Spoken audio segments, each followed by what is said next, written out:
Onde estiverem 2 ou 3 reunidos em meu nome, aí estou eu no meio deles.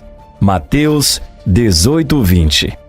Neste texto, nós vamos conversar um pouco sobre os benefícios que uma congregação saudável produz na vida de todos aqueles que fazem parte dela. E tenha em mente que congregar significa justamente se reunir com outras pessoas em nome de Jesus, como relatado em Mateus 18:20. Em vários dos textos que temos compartilhado, é imprescindível falar sobre como o espírito do mundo se infiltrou nas congregações através dos séculos para corromper os sentidos daqueles que as compõem e desvirtuá-los de seguir o verdadeiro caminho de Cristo Jesus, induzindo muitos a praticar todo tipo de estranhezas, distorções da palavra e até a desistir de congregar. Por isso também foi escrito que é vindo o dia em que os filhos de Deus vieram apresentar-se perante o Senhor. Veio também Satanás entre eles. Jó 1:6. Quais são os benefícios de uma congregação saudável? Na verdade, a lista de benefícios produzidos por uma congregação saudável é grande o suficiente para que seja escrita uma série de livros a esse respeito. Portanto, vou abordar esse tema de uma forma resumida, tentando ser o mais claro possível. O benefício maior que eu gostaria de destacar aqui é o fato de que quando os cristãos congregam, ou seja, se reúnem em algum lugar em nome de Jesus, eles têm um contato e uma conexão muito mais próxima, profunda e física com a presença de Deus. Pois como o próprio Jesus disse, onde estiverem 2 ou 3 reunidos em meu nome, aí estou eu no meio deles. Mateus 18:20. Todo cristão verdadeiro está constantemente em contato com a presença espiritual de Deus, aonde quer que esteja no seu dia a dia, pois foi dito, eis que estou convosco todos os dias, até a consumação dos séculos. Mateus 28:20. Mas quando um cristão se reúne com outros cristãos em uma congregação, este vínculo entre Deus e seus filhos se intensifica e se eleva ao seu potencial máximo, fazendo com que a presença de Deus na pessoa de Cristo gere um ambiente capaz de empoderar todos aqueles que estiverem reunidos em nome dele, em espírito e verdade. Por isso foi escrito que Deus está na congregação dos poderosos. Salmos 82:1. E como esse empoderamento acontece? Quando os verdadeiros cristãos se apresentam para uma reunião diante do Criador, em nome de Jesus, essa congregação, que é justamente a reunião destas pessoas, cria um ambiente de inspiração espiritual, mental e física, que como tal, inspira todas as pessoas que estiverem ali com o coração sincero e comprometido em ter verdadeiro contato com Deus. Membros, líderes e até visitantes. Este ambiente acaba gerando a preciosa fé viva pela exposição das Escrituras Sagradas, assim como os fortalece na alegria, compartilhando dos testemunhos e do partir do pão, edificando laços de amizade e irmandade, semeando pensamentos positivos, mentalidades libertadoras, boas obras, crenças saudáveis, curas, clareza e convicções sólidas o suficiente para sustentá-los nos momentos de maior dificuldade. Mas será que o simples ato de congregar genuinamente pode gerar tudo isso? Sim, sem dúvidas, pois é fato mais do que conhecido que o ambiente no qual estamos inseridos exerce grande influência sobre nós, positiva ou negativamente. Por esse motivo também foi escrito: bem-aventurado o varão que não anda segundo o conselho dos ímpios, nem se detém no caminho dos pecadores, nem se assenta na roda dos escarnecedores. Salmo 1, versículo 1.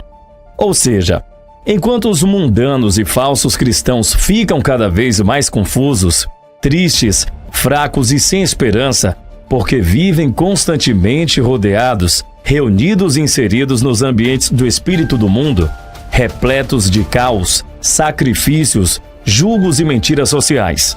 Os verdadeiros cristãos são constantemente fortalecidos e renovados, pois mesmo vivendo na mesma sociedade mundana, não pertencem a ela. Logo, não são manipulados e debilitados por ela. Pelo contrário, cristãos usam o ambiente de uma congregação saudável para nutrir seu espírito, sua mente e seu coração, com a essência de tudo aquilo que é verdadeiro, tudo que é honesto, tudo que é justo, tudo que é puro, tudo que é amável e tudo que é de boa fama, como ensinado em Filipenses 4:8.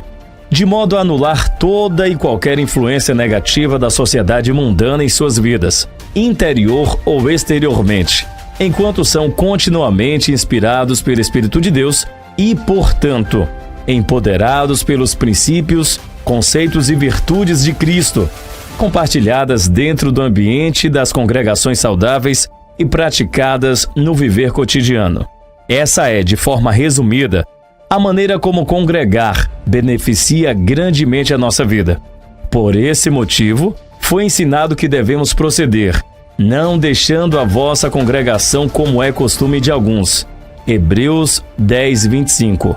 Porque congregar genuinamente em uma congregação saudável nos firma e solidifica espiritualmente, emocionalmente, sentimentalmente, pessoalmente, profissionalmente, mentalmente e financeiramente, mais do que podemos imaginar, fazendo com que nos tornemos inabaláveis aos ataques, assédios, seduções, ilusões, mentiras e todas as tentativas do espírito do mundo de nos desvirtuar e derrotar. Por isso também o próprio Jesus disse certa vez: edificarei a minha igreja e as portas do inferno não prevalecerão contra ela. Mateus 16:18.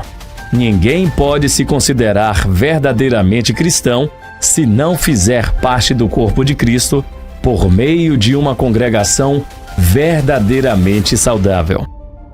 Oração.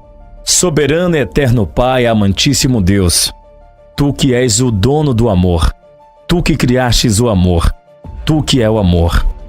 Que a Tua presença reveladora e magnífica se manifeste no meio de nós, porque a Tua palavra diz: onde estiver 2 ou 3 reunidos em meu nome, ali estarei.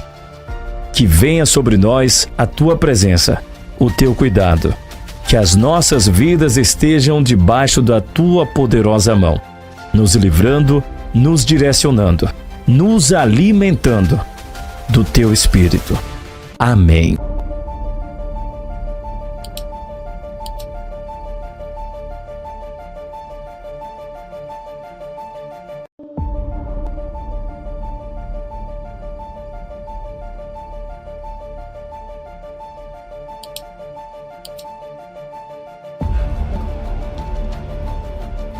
Os que confiam no Senhor serão como o monte Sião, que não se abala, mas permanece para sempre. Salmos 125, versículo 1.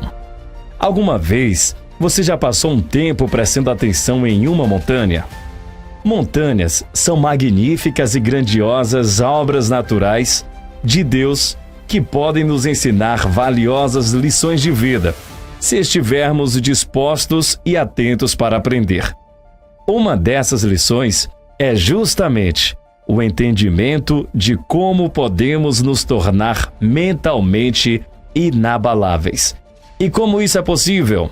Durante mais de um ano, diariamente, eu separei alguns minutos para contemplar uma montanha próxima de onde moro. Eu simplesmente separava um tempinho todos os dias e ficava observando aquela grande obra do Criador. Aquela rocha gigantesca coberta por um manto espesso de Mata Atlântica nativa, que se ergue sobre a cidade como se fosse um antigo titã adormecido. E ao fazer isso, comecei a perceber com mais clareza coisas absolutamente óbvias que sempre passaram completamente despercebidas por mim até então. Que coisas? Percebi que todos os dias, não importam as circunstâncias, a montanha permanece totalmente serena. Dias de sol, escaldante ou ameno, dias nublados, dias de chuva moderada, dias de tempestade com muito vento, relâmpagos e trovões, dias de frio, assim como nas noites claras com lua. Nas noites sombrias, sem lua, nas noites de chuva, forte ou fraca, nada disso afeta a montanha. Mas ela permanece com sua enorme presença solene e silenciosa como um impávido colosso da natureza. Certa vez, houve uma tempestade tão violenta que uma grande fenda se abriu, rasgando parte da vegetação da montanha, deixando-a com uma enorme cicatriz, mas mesmo assim, ferida, ela permaneceu serena em sua grandiosidade silenciosa. Isso me lembrou do próprio Jesus, que teve de enfrentar uma grande tormenta, a maior de todas as tempestades, pois ele foi muito ferido, mas permaneceu em seu silêncio inabalável, como está escrito em Isaías capítulo 53, versículo 5, que diz: Mas ele foi ferido pelas nossas transgressões e moído pelas nossas iniquidades. E Isaías capítulo 53, versículo 7, completa dizendo: Ele foi oprimido, mas não abriu a boca. Como um cordeiro, foi levado ao matadouro, e como ovelha muda perante os seus tosqueadores, ele não abriu a boca. Eis aqui a primeira grande lição que podemos aprender sobre ser inabalável, ao observar as montanhas, que é: pessoas que cultivam o espírito inabalável, como o da montanha e do próprio Cristo, são aquelas que valorizam e praticam a virtude do silêncio, principalmente em meio às mais diversas adversidades da vida. De fato, fazer esse exercício mental de contemplar, observar atentamente a montanha, me fez perceber o significado real da palavra inabalável. E como qualquer pessoa pode viver dessa forma. E o que é uma pessoa inabalável? É alguém que, tal como a montanha, está além da capacidade que as coisas, os indivíduos, as situações, as circunstâncias boas ou ruins têm de afetar o nosso interior, ou seja, uma pessoa inabalável não se deixa viver de forma vulnerável às intempéries da sociedade, das outras pessoas, do próprio ego, da natureza ou da própria vida, mas consegue se erguer sobre tudo isso de maneira tranquila, equilibrada e serena, mantendo sempre o próprio espírito repousando, em confiança na paz de Deus. É exatamente sobre essas pessoas que o conhecido texto do Salmo 91, versículo 1, está se referindo quando diz: Aquele que habita no esconderijo do Altíssimo, à sombra do Onipotente descansará. Em outras palavras, esse texto está dizendo que aqueles que possuem um relacionamento verdadeiro com o amor de Deus terão uma paz de espírito tão sólida e tão profunda que nenhuma turbulência da vida será capaz de afetá-los. Foi também ensinando indiretamente sobre isso que o apóstolo Paulo, cujo espírito era inabalável como o de uma montanha, registrou em Romanos capítulo 8, versículo 35 o seguinte: Quem nos separará do amor de Cristo? A tribulação, ou a angústia, ou a perseguição, ou a fome, ou a nudez, ou o perigo, ou a espada. Em outras palavras, Paulo estava afirmando que aqueles que compreenderam, ainda que minimamente, a ação do amor de Deus dentro de si, escapam completamente da capacidade que todas as coisas têm de afetar sua mente e coração. Tais pessoas desenvolveram a verdadeira paz de espírito. A paz de espírito que excede todo o entendimento, citada em Filipenses capítulo 4, versículo 7, de maneira tão consistente que nada, nem ninguém, será capaz de movê-los dessa poderosa posição mental, nem as intempéries internas, tribulação e angústias, nem as tempestades externas da vida, perseguições, fome, nudez ou espada, que seja a morte. Devemos, porém, manter algo muito importante sempre em mente, que é o fato de que uma vez que alguém cultive a paz de espírito e se torne inabalável, não significa em hipótese alguma que os desafios da vida deixarão de existir, pois a vida é, por natureza, desafiadora. Logo, sempre estaremos sendo desafiados, confrontados, atacados de alguma forma. Isso nunca cessará, Por esse motivo, também foi escrito em João capítulo 16, versículo 33, no mundo tereis aflições, ou seja, por mais que tenhamos dificuldades de aceitar, as aflições fazem parte da nossa existência no mundo. Porém, ao aprendermos a estruturar e sustentar a nossa mente sobre a fé, a confiança, a esperança, a serenidade, a paz de espírito e o amor, conseguimos permanecer seguros, tranquilos e em equilíbrio mesmo nas maiores crises que surjam na sociedade ao nosso redor. A maioria das pessoas na sociedade e mesmo dentro de congregações se deixam abalar muito facilmente. Elas se deixam afetar não apenas por adversidades reais, mas também por dificuldades criadas por si mesmos, tais como possibilidades de um futuro hipotético catastrófico, assim como por atos, palavras, pensamentos, sentimentos e emoções de um passado que já não existe mais. A paz de espírito, a paz de Deus, não é nada além de um conceito espiritual abstrato para essas pessoas. Logo, estão sempre vulneráveis a tudo o que os cerca. Mesmo as coisas mais insignificantes conseguem atingi-los de maneira consideravelmente forte e roubar-lhes completamente a harmonia interior, o equilíbrio emocional e às vezes até a fé. Pessoas inabaláveis são aquelas que se propõem a cultivar essa paz de espírito de tal modo que essa paz de Deus gradativamente vai conduzindo e elevando a mente deles até um patamar superior, fazendo com que a mente se desvencilhe por completo do ego e passe a habitar acima de todas as turbulências interiores produzidas pelos pensamentos, sentimentos, emoções, ambições, memórias, sonhos e exteriores, geradas por todas as convenções, padrões e modelos distorcidos e ilusórios do senso comum e do status quo que governa a sociedade. Note, entretanto, que ser inabalável não significa ser frio. Não se trata de deixar de ter sentimentos, pensamentos, emoções, memórias, objetivos, etc.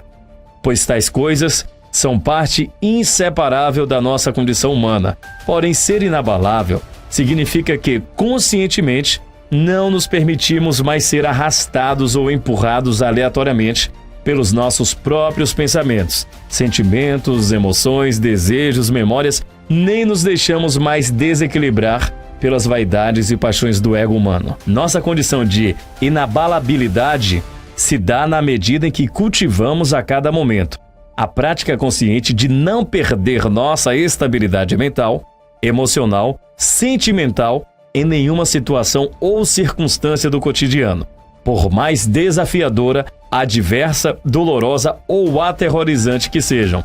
De fato, somente as pessoas que cultivam um espírito inabalável, que se mantêm em constante paz de espírito, por causa da fé e da confiança que possuem na ação do amor de Deus, através de Cristo Jesus, conseguem perceber que esse estado inabalável é justamente o nível mais profundo da felicidade. Pois que nesse estado as pessoas deixam de lado todos os medos, todos os sofrimentos, toda a inquietação, todas as ilusões, todas as reações, todas as opiniões e tudo mais que os indivíduos da sociedade insistem tanto em permanecer apegados de maneira tão violenta, sem perceber o mal que estão fazendo a si mesmos e aos outros ao redor. Um indivíduo inabalável é aquele que, conscientemente, deixa de se sentir ofendido ou pessoalmente afetado pelas palavras, opiniões ou ações da multidão ao redor que, de alguma maneira, deseja atingi-los ou diminuí-los. Imagine novamente uma montanha. Ela não se ofende mesmo que todas as pessoas da cidade gritem contra ela ou a ameacem. Ela não se estressa com o intenso e constante vai e vem de pessoas e veículos, cada vez mais apressados ao seu redor, nem se entristece quando alguém afirma que prefere estar na praia, no lago ou qualquer outro lugar que não seja montanha. Ela não se desespera quando é atingida por uma tragédia ou uma catástrofe, tal como um deslizamento de terra, um terremoto ou um grande incêndio em suas matas. Pelo contrário, ela permanece serena e em completa paz, mesmo na dor. Nesse momento, preciso fazer um esclarecimento importante que toda pessoa inabalável compreende plenamente, que é a diferença entre dor e sofrimento. A dor é algo que absolutamente todo ser humano vai experimentar várias vezes durante a sua existência. Seja ela dor física ou mental, sentimental, emocional. Seja um simples machucado, uma doença temporária, uma perda de um ente querido, uma traição, uma ofensa, uma injustiça, o fim de um relacionamento, um projeto que não deu certo, uma demissão, uma falência e etc. Não há como fugir da dor. Porém, todo cristão legítimo sabe que a dor é apenas dor, nada mais do que isso. E ela por si só não tem nenhuma condição de nos abalar, a menos que nós mesmos a tornemos algo maior do que ela é, criando a partir dela uma avalanche de sofrimento. O sofrimento, por sua vez, é o conjunto de julgamentos e narrativas que fazemos em nossa mente sobre as dores que estamos sentindo.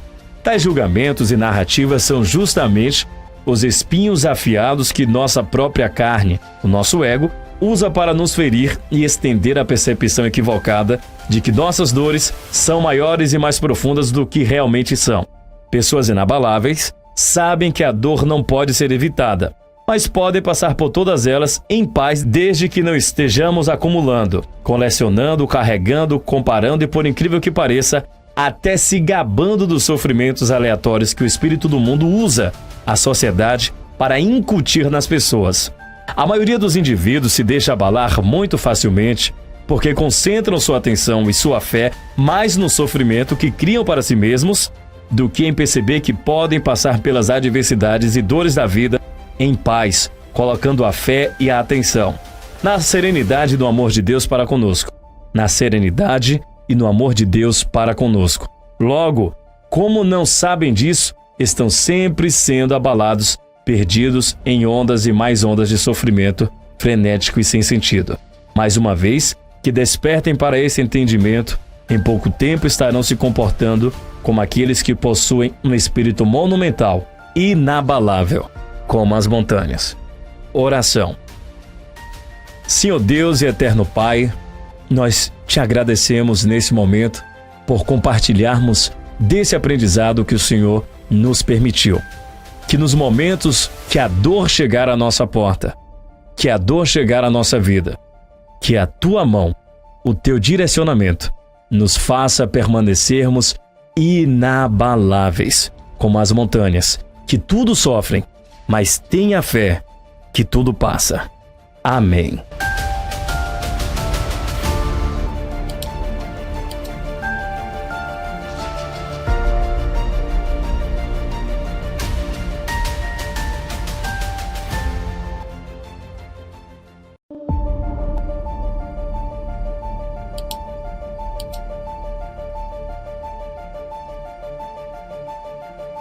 Não estejais inquietos por coisa alguma. Antes as vossas petições sejam em tudo conhecidas diante de Deus, pela oração e súplicas, com ações de graças. Filipenses capítulo 4, versículo 6. Nosso espírito deve ser como um lago cujas águas são sempre serenas durante todas as estações do ano e cristalinas a ponto de refletir com maestria toda a luz lançada sobre ele. Mas atualmente, a maioria das pessoas tem inconscientemente cultivado um espírito tão turvo e turbulento quanto as águas de um riacho furioso. E o que é que isso tem a ver com Filipenses capítulo 4, versículo 6? A característica mais marcante que podemos observar na nossa geração e tem definido a sociedade atual é a inquietação. Homens e mulheres, jovens, adultos, idosos e até crianças, todos repletos de vontades, desejos, sonhos, paixões e ambições incontroláveis, intermináveis e conflitantes, se digladiando na mente, no coração e no espírito deles, produzindo uma correnteza, revolta, constante e um ruído massivo e caótico no interior de tais indivíduos que os acelera e distrai das coisas que realmente importam durante toda a vida. De fato, essa correnteza violenta e esse ruído interno, ensurdecedor, produzido pela inquietação no espírito, é justamente aquilo que já está sendo considerado por muitos como o mal deste século: a ansiedade. Então alguém pode questionar: você está dizendo que a ansiedade é causada pela inquietação do espírito humano? Sim, exatamente. A ansiedade é uma reação da mente humana em resposta a uma causa mais profunda, que é justamente a inquietação do espírito dos indivíduos. Um espírito inquieto faz ramificar e ecoar essa inquietação pela mente e coração da pessoa, produzindo o que a ciência chama de ansiedade, que por sua vez vai gerar efeitos e sintomas devastadores na saúde mental, física e no estilo de vida de qualquer um. Eis o motivo de muitas pessoas estarem tentando, sem sucesso, combater a ansiedade que sentem. Muitos estão gastando verdadeiras fortunas com ajuda psicológica, médica, farmacológica e mesmo assim não têm experimentado progresso significativo no combate à ansiedade que estão sentindo. Tudo o que estão conseguindo é sentir uma espécie de anestesia superficial que perde o efeito em pouco tempo e logo são novamente açoitados pelos pensamentos, sentimentos e emoções gerados pela ansiedade. O que tais pessoas não sabem é que para que a ansiedade da mente comece, de fato, a ser dissolvida e desfeita por completo, de uma vez por todas, na vida de qualquer um, é preciso primeiro que o espírito de tal indivíduo se aquiete, pois quanto mais quieto for o espírito, mais calma e serena será a mente.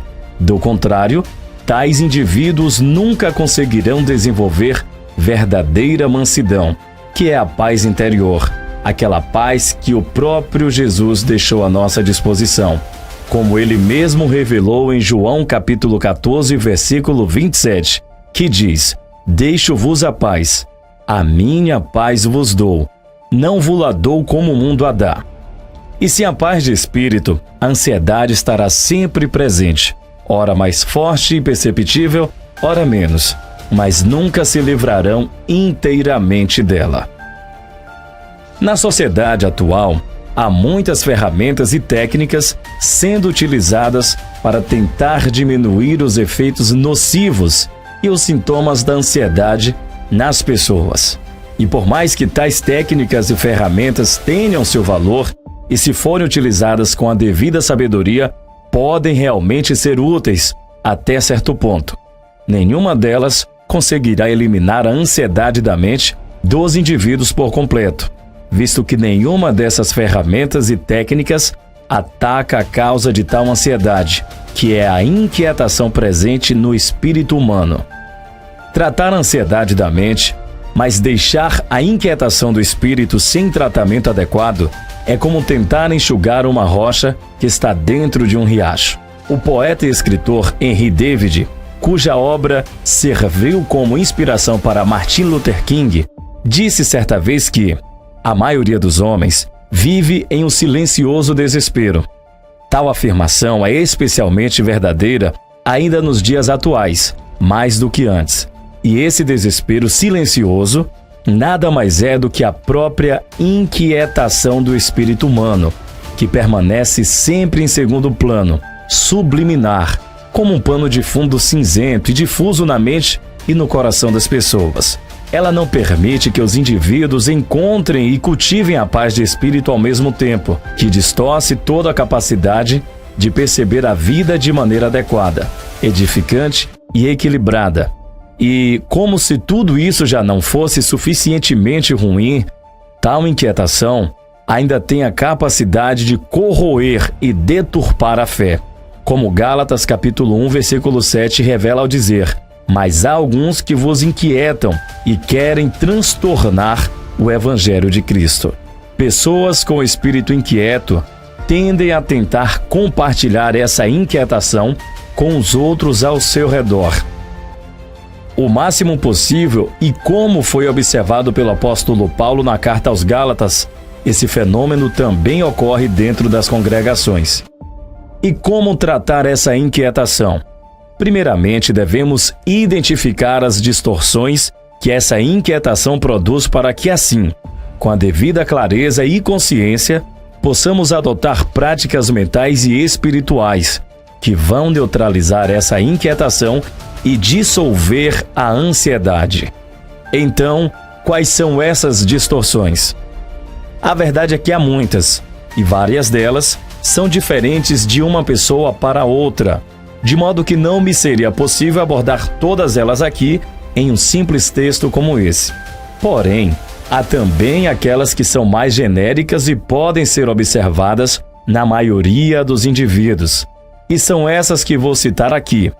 Tenha em mente que, embora sejam genéricas, isso não as torna menos nocivas. Portanto, é extremamente importante compreender que não podemos ignorá-las. Uma grande distorção que as pessoas inquietas demonstram é a sensação de que a vida não é suficientemente longa para que eles consigam fazer e ter tudo o que desejam. De fato, a capacidade de perceber a passagem do tempo fica drasticamente comprometida quanto mais a inquietação vai ganhando volume dentro dos indivíduos. Por isso, é tão comum vermos pessoas dentro e fora de congregações reclamando que o ano está passando rápido demais e que os dias parecem estar cada vez mais curtos. Outra distorção sintomática demonstrada por pessoas com o espírito inquieto é o desejo inegociável de realizar absolutamente todos os sonhos que estão dentro deles, mesmo os mais sem sentido, de uma maneira tal que nem se dão conta de que grande parte desses sonhos não é genuinamente deles, mas sim da sociedade, do ego e do próprio espírito do mundo que os está influenciando dissimuladamente. Mais um efeito distorcido nas pessoas cujo espírito está inquieto é a aceleração da mente e do estilo de vida. Todos os pensamentos, sentimentos, emoções e intenções de tais indivíduos estão cada vez mais rápidos dentro da mente deles, de modo que vão ficando incontroláveis e frenéticos, e assim fazendo com que o estilo de vida deles seja cada vez mais desgastante, confuso e pesado. Tais pessoas acham que tudo deve ser feito ou acontecer no menor espaço de tempo possível, de preferência para ontem. Também há um sintoma, que é a insatisfação constante que nunca os abandona. Não importa o que tenham ou o que consigam conquistar na vida, nunca é o suficiente. Eles estão sempre com a pesada sensação de que algo está faltando na casa, nas finanças, no trabalho, no lazer, na família, nos relacionamentos, nos pensamentos, nas questões espirituais e em absolutamente tudo o que faz parte da existência deles. Não é preciso fazer muito esforço para perceber que a ação combinada de todas essas distorções da inquietação que tem afligido as pessoas na sociedade e em congregações é a receita certa para transformar a existência de qualquer um em uma caminhada repleta de sofrimento autoimposto, infelicidade, desarmonia e uma profunda sensação de miséria interior. Tudo isso potencializado por muita ansiedade, mesmo entre indivíduos socialmente vistos como bem-sucedidos. Eis um dos motivos pelos quais há atualmente cada vez mais empresários, médicos, artistas, líderes religiosos, políticos, celebridades, executivos, atletas e tantos outros indivíduos com posições sociais de destaque, mas cuja mente está à beira de um colapso. Infelizmente, tal panorama não tem acontecido apenas com pessoas socialmente destacadas, mas sim com uma porção cada vez maior da sociedade, desde aqueles com uma situação de vida de escassez até bilionários, todos padecendo dessa mesma enfermidade espiritual, a inquietação. O fato é que o espírito do mundo espalhou seu manto sombrio de inquietação sobre boa parte da humanidade, para tornar as pessoas em criaturas cada vez mais alvoroçadas, iludindo os indivíduos com uma quantidade massiva de ilusões e fantasias sociais para que não percebam a verdadeira vida que possuem e está soterrada sob toneladas de inutilidades douradas. Então é aqui que entra uma das práticas espirituais a qual os cristãos genuínos se dedicam diariamente, que é o cultivo da quietude. E como fazer isso, Carlito? Exatamente como o texto de Filipenses capítulo 4, versículo 6 ensina, ou seja, fazendo com que nossas petições sejam em tudo conhecidas diante de Deus, através das orações, súplicas e com ações de graça. No passado, todas as petições dos verdadeiros cristãos diante de Deus estavam intimamente ligadas apenas às suas necessidades mais básicas, como alimento, saúde, abrigo, vestes, trabalho e remuneração digna.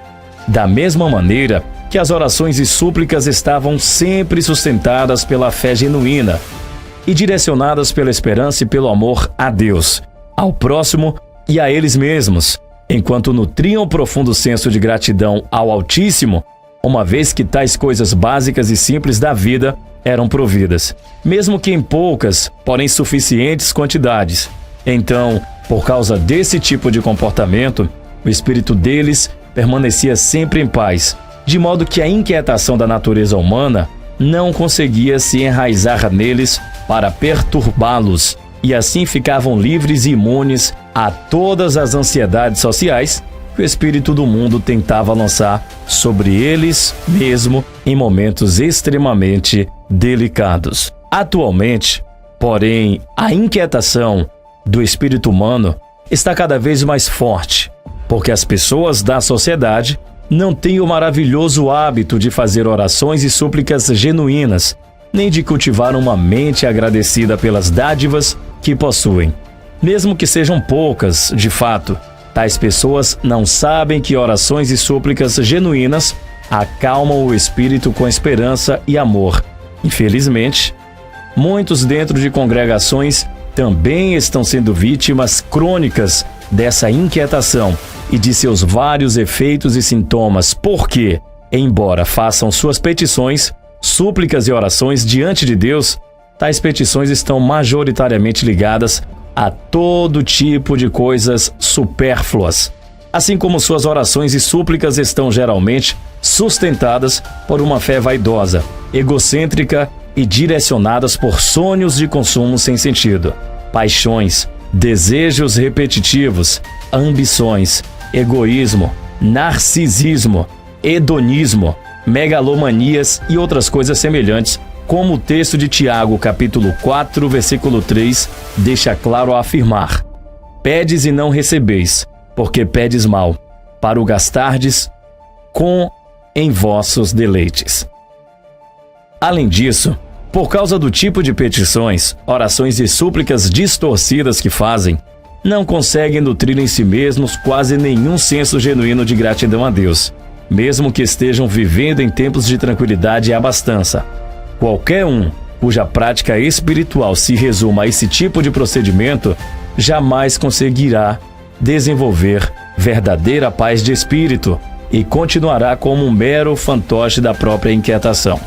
Se realmente desejamos que nosso espírito esteja em paz, se realmente desejamos usufruir plenamente dessa paz em nosso cotidiano, mesmo em meio a momentos tempestuosos, precisamos fazer com que nossas petições, orações e súplicas sejam cada vez menos contaminadas com as distrações, ilusões e fantasias que infestam a sociedade. Em outras palavras, se tudo o que queremos de Deus é que Ele nos conceda mais dinheiro, mais roupas e mais coisas para impressionar os outros, status social, poder, reconhecimento, fama, influência e todos os tesouros sociais pelos quais os indivíduos da sociedade estão se sacrificando loucamente para possuir na vida, então a inquietação dentro de nós continuará aumentando e nos fazendo sentir miseráveis, mesmo se alcançarmos tudo o que estivermos buscando.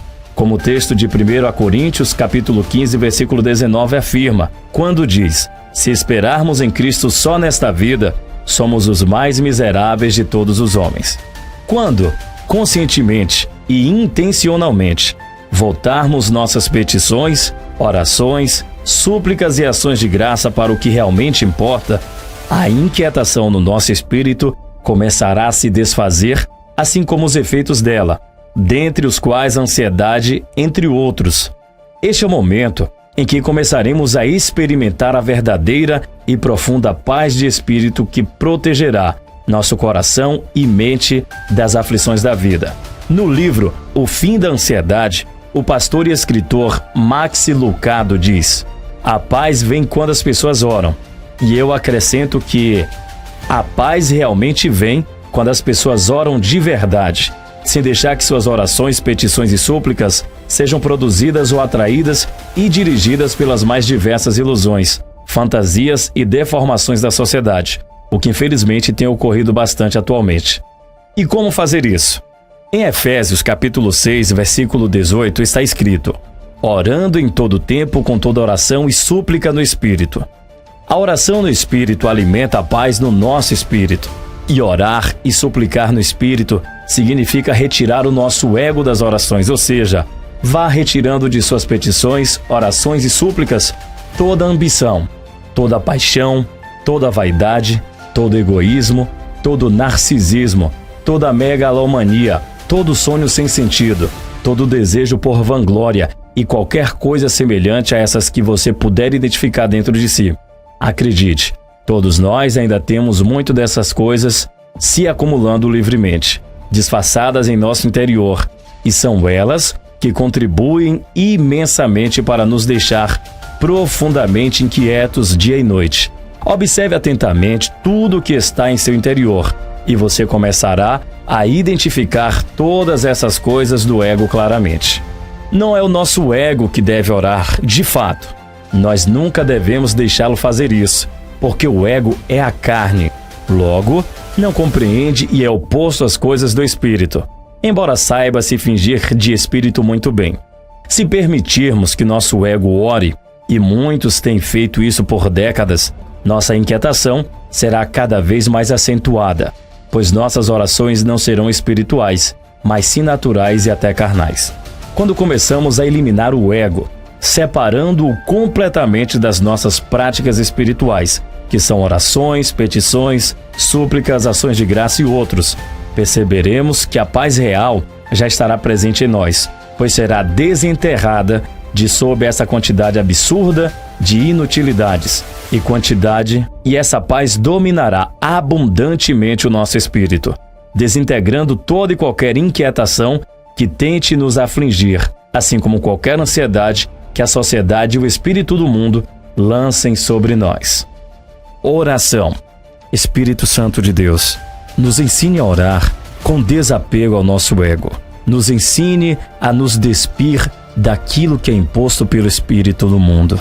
Direciona as nossas petições, direciona as nossas orações e as nossas súplicas, para que tenhamos a humildade de reconhecer que Tu já fizeste tudo, que Tu já preparaste tudo, desde o nosso nascer até o nosso sepultamento, que Tu estás a cuidar de tudo. Cega-nos, Senhor, em nome de Jesus, para as ilusões que o mundo oferece.